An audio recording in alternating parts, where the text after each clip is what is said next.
know what that is? That's blackmail. No, it ain't. You know what it is? It's white mail. Welcome everybody to Red G Fox. Okay, so today we just got out of all the holiday festivities and we're back to our normal programming, and we are in one of my all-time favorite episodes, especially from season 2, and that is A Guest in the Yard. Man, this one is so good. This has you where you can't wait for Fred and Lamont to knock the smackdown on this guy who ends up kind of wrecking their lives, trying to pull a fast one on them, a con man who's... Let's just get right to it. Quick summary. Augustine basically goes by Gus, as he says, is a homeless guy. Fred, Lamont, they got a tub, they want to sell it. They end up stumbling on this guy who's sleeping in there. They think he's dead. He ends up he's still alive, and they're like, get out of here. Then he's like, oh, you're going to feel bad when I kill myself. And so Lamont has a change of heart. He's like, let's let him stay the afternoon. Turns out it ends up backfiring, and he ends up pretending, oh, he got hurt. My back, I can't move my feet. And then they fall for this, and then now they got to, can they get rid of Gus, or are they going to be held responsible for him getting hurt on their property? Great episode, but it's one to where you're like, you just want to watch Fred pick up Gus and throw him out in the street. So that's basically it.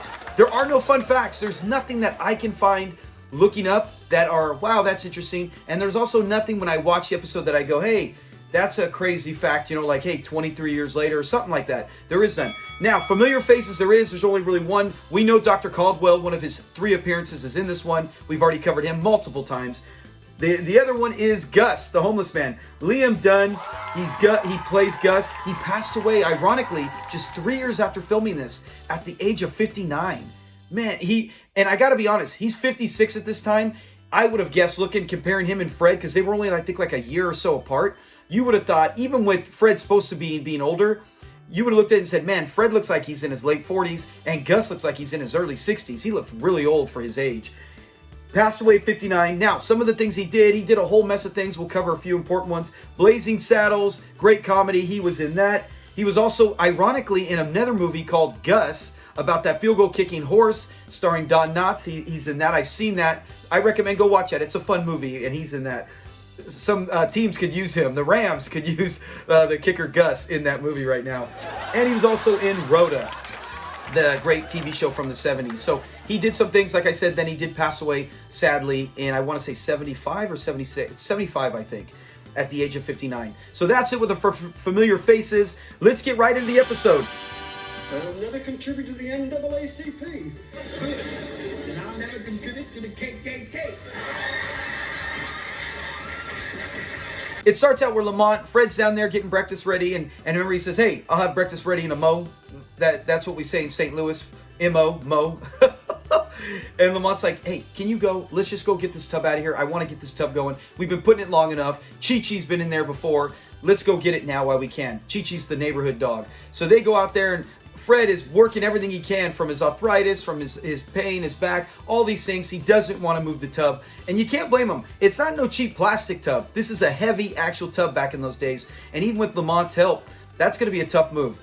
When they come out there, Fred goes to move the newspapers, and he goes, oh no, he's about to have a stroke because he sees a dead white man sleeping in his tub.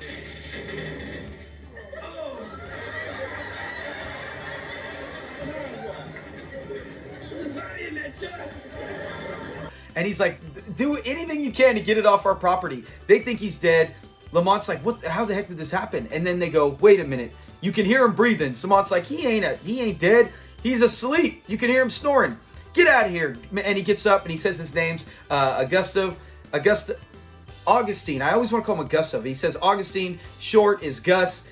And hey, you know, I just wanted to catch a little winks, and they're like, well, go catch it out there. And he's like, it's a pretty sad day where I've been thrown out of all these things, but a homeless man getting thrown out of a junkyard. That is pretty sad if you think about it, that he's getting tossed out of a junkyard. So he starts going out there and he's like, you'll be sad, you'll be sorry when I end up dead, seen in the newspaper. And Fred's like, well, as long as you don't do it on my property, be my guest, go ahead. And Lamont, rightly so, Lamont's like, hey, Pop, you know, how you gonna feel if you read the next day in the paper that this guy ended up killing himself? And Gus is actually listening, playing the part, and Fred's all, that's easy, I just won't read tomorrow. I won't read tomorrow's newspaper. Hey, problem solved, right? What you don't know can't hurt you. Tree falls in the forest. I love Fred's thinking here. And Lamont's like, hey, what's it gonna hurt? What if we just let him stay here, sleep in the yard? It's not gonna hurt him. It's not gonna hurt us. And then they're like, okay, hey, you know what, Gus? You can sleep here for the afternoon. Then you got to take off. You can't live here, but for the afternoon. So Lamont's nice, and we've seen this in other episodes where Lamont has a change of heart, and then it ends up backfiring. And does it ever? So he's like, just have him out of here when I get back. So Lamont gets in the truck, takes off. Fred's like, all right. He goes inside, and he's got a sweet roll. And there is not a time in this show history when I watch this episode, the minute I see Fred eating that sweet roll, I want a cinnamon roll or sweet roll. I'm like, man, that looks so good. I want to get one right now. So it totally plays its part. They should have got it. Nowadays, it would be Dunkin' Donuts or some kind of company making money off it.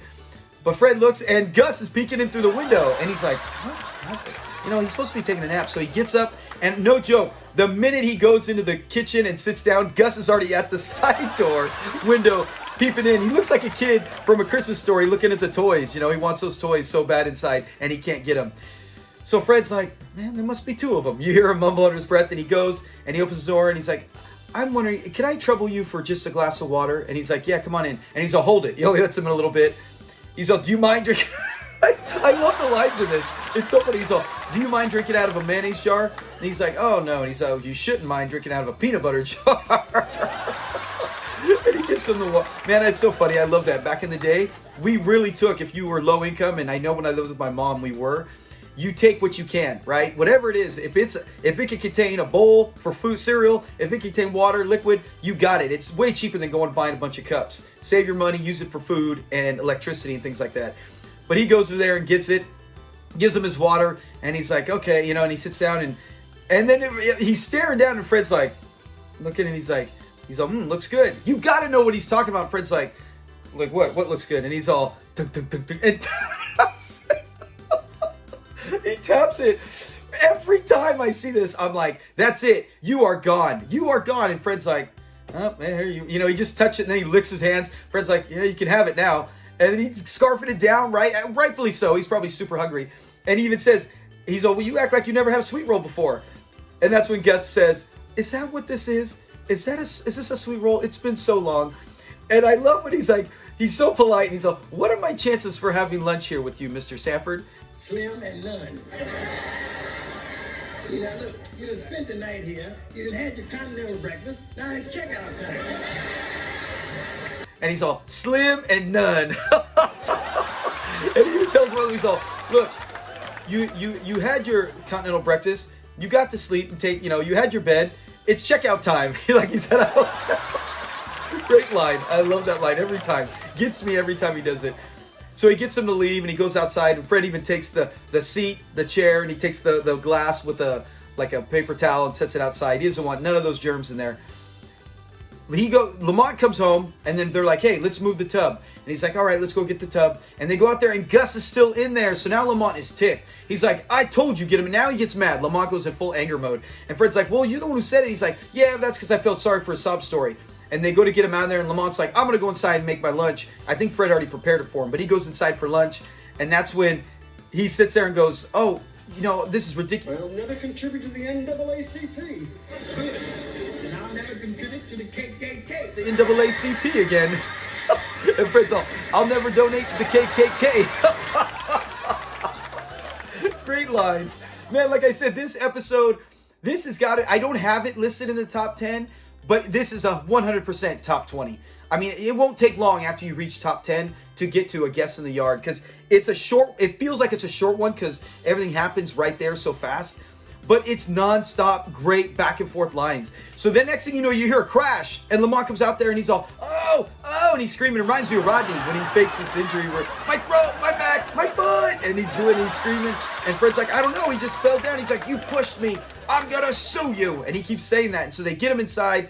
It reminds me like you're trying to drag a body, like they're gonna kill him and bury him. The way they just pick him up, they're like, hurry, get him inside before someone sees us. They put him on the couch, and now he's threatening to sue, and Lamont, and Fred's like, no, you can stay here for a little bit, then you're out of here. No. Fred should have been like picking him up. I would have just left him out there, let him call the cops and see what he really does. But instead, they fall for his trick. And now Lamont's paranoid, and he's calling, and he's going, oh, Dad, he's right. We're responsible. He calls his friend, somebody down City Hall or something, and he's like, we're held responsible because it's on our property. So he can sue us now. So now they got to figure out what to do. And then Lamont's like, I'm going to have to take off. You have to deal with this. Get rid of him. And so Fred's like, okay, fine. And he tells him, you got to go. You got to go. He said, we'll stay for a little bit. He's all, how about some beer? And he's like, what? And then he falls asleep.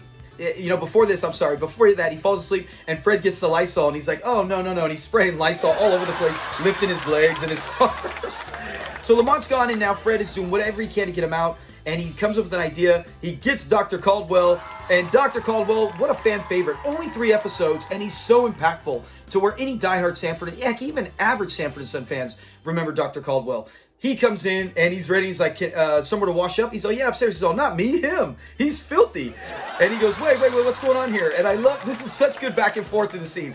He's like, who is this? He's all, he's a doctor. He said, are you a doctor? And he's all, ask him. And the Gus is all, are you a doctor? And he's all, well, what day is it? That alone is a red flag. It's over. He's all, what day is it? And Gus is all, Friday. What's that got to do with it? And then he says, Monday, Wednesday, and Friday, I'm a doctor. The other days, I work at the post office. A post office and a doctor. I love it. And so he's like, okay, and he's all examining him. So he's checking his leg, and he's all, I don't feel anything. Of course, what do you think he's going to say? He's all, I don't feel anything. I'm paralyzed from the waist down. And Fred's like, yeah, but can he recover? He said, that is true. That's what Dr. Caldwell says. And then he goes, yeah, but isn't it true? I can also stay like this? That's what Gus says. And Dr. Caldwell's all, that is also true. So Fred's all, well, what are you trying to say, Dr. Caldwell? So what are you telling me, Doc? Is he going to be all right, or is he going to be crippled? I don't know. Hey, Doc, are you sure this ain't the day you're supposed to be at the post office? And one of his best lines, he's all, I don't know. He says it multiple times here. I don't know. And Fred's like, hey, Doc, you sure this ain't one of the days you're supposed to be at the post office? Oh my gosh. That's what I said. Just this scene is like a top 50 or top 20 all-time in show history. The way they go back and forth. And then he's finally like, I got to go. I'm going to take off. And he doesn't know. He's like, do you know how many doctors in America could admit they don't know? Fred's all, no, how many? He's all, I don't know. And he gives him the $10. Fun fact, or side note, this is the one time he gives him the $10. He feels like he gets gypped. He takes off. If you remember when he comes to check if Lamont is gay in that episode, he only gives him 5 that time. And that's the last time we saw Caldwell. And he's like, hey, where's my other 5? He's all, I don't know. So Fred does get the last laugh on Dr. Caldwell eventually. But that's another day in time, season 3, not here in season 2. So he takes off. Now Fred's like, I don't know. I got to figure something out. And he goes in there and he comes with the idea about the fire. And he lights it. He's all, fire! Fire! And he's running, and Gus just sends there. And then Fred peeks back in. And then he looks and he's all, didn't you hear me? He's all, something about fire. I can't move. I'm paralyzed. So Gus is not falling for any of this. And that's when he goes, you know what? He goes, how about another beer, Freddie? And he calls him Freddie, which Fred does not like. And he's like, all right. He said, you keep drinking that cold beer, something's going to happen to you. And then he gets the... You keep drinking beer like you're doing, something's going to happen to you.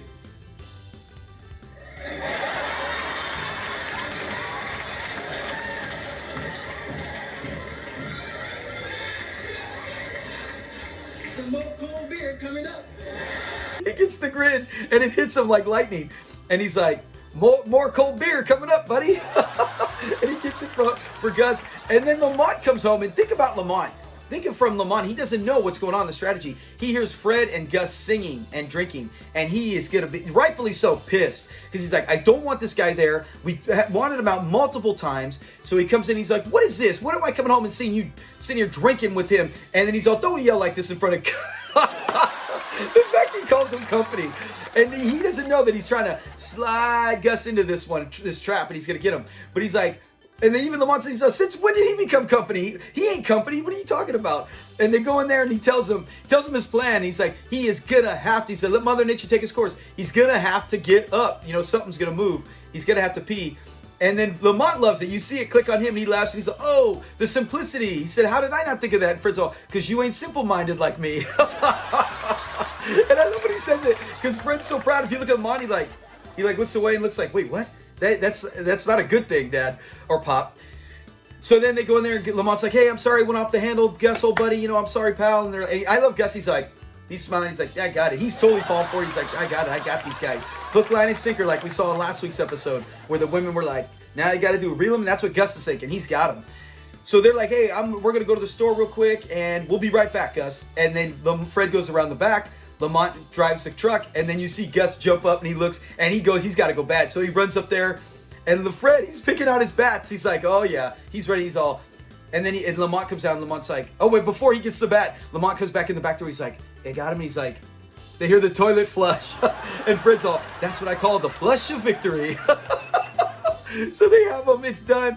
That's when he gets the bat. And then Lamont's going to call the police. And you see Gus come down. He's like, whoa, they got him. You see his face. Fred's all, oh, you come on down. Now you thought you were playing with a couple chumps. And he's ready to hit a home run with them. He's all, and I love Gus saying, out of my way, old man. When actuality, I think he's the same age or older than Fred. But he's like, out of my way, old man. And he shoves Fred. And you got to wonder, at this stage, I think Fred was probably thinking he'd be scared. And he would just stay. And then they'd call the cops. He's probably thinking he's not going to push him. But he pushes him and Fred falls. Because a lot of times, Fred's going to knock him out. And then he falls down, and then you hear, and he's like, son, and he helps him. He's like, get me on the couch. Oh, I can't move my legs. And he lays him down, and he's like, I'm sorry, Dad. He's like, he shoved me, hurt my back. And you feel for Fred, and then you get he's like, son, can you bring me some nice cold beer? And that does it. Lamont just stops and freezes. He knows exactly what's going on. So that's it. The next morning we go, Gus is gone, everything's good. Dad, let's move the tub. I don't care about waiting to mow, St. Louis, Missouri, nothing. If Lamont doesn't want to hear any more hijinks, let's go move it. I don't want to hear. And then remember, he did this earlier. I didn't mention he counts. He's all 1, 2, and Fred's like, okay. He said, if Lamont's like, if I reach 10, that TV's getting sold, and you don't got no TV. So Fred's like, all right, let's go. And they go out there, and there's a paper again. They pull it off, and he's like, oh no. Lamont's like, what is all?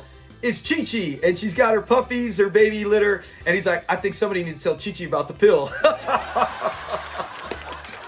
Oh, such a funny ending, and you see them smiling at Chi-Chi with their babies at the end. So great ending. This episode has no boring parts, no lulls, no something where you even get mad. I mean, you get mad at Gus, for the Fred and Lamont falling for it, but at no time is it where it's like, I don't know, it has a happy ending. Everybody's happy. It's a success. It's a great episode. So much great humor. And we get to see a lot of great lines. Great job by the writing crew and Fred and Lamont getting it done. So that is it on A Guest in the Yard. One of my all-time favorites. I hope you enjoyed the clips. I hope you enjoyed the show. Please comment. What are your thoughts on A Guest in the Yard? Is it one of your favorite? Is it in your top 10, top 20? Do you like Gus? Did you love the lines? What's your favorite line from this? And please also like, subscribe, and share as we want this channel to continue to grow and spread Sanford and Son to everybody as we can continue to keep Sanford and Son in the public's eyes, and it does not ever go away. Have a great day. I hope you enjoyed your Christmas. Be safe, and we'll see you on Friday. Talk to you later. Peace. I'll never contribute to the NAACP. And I'll never contribute to the KKK.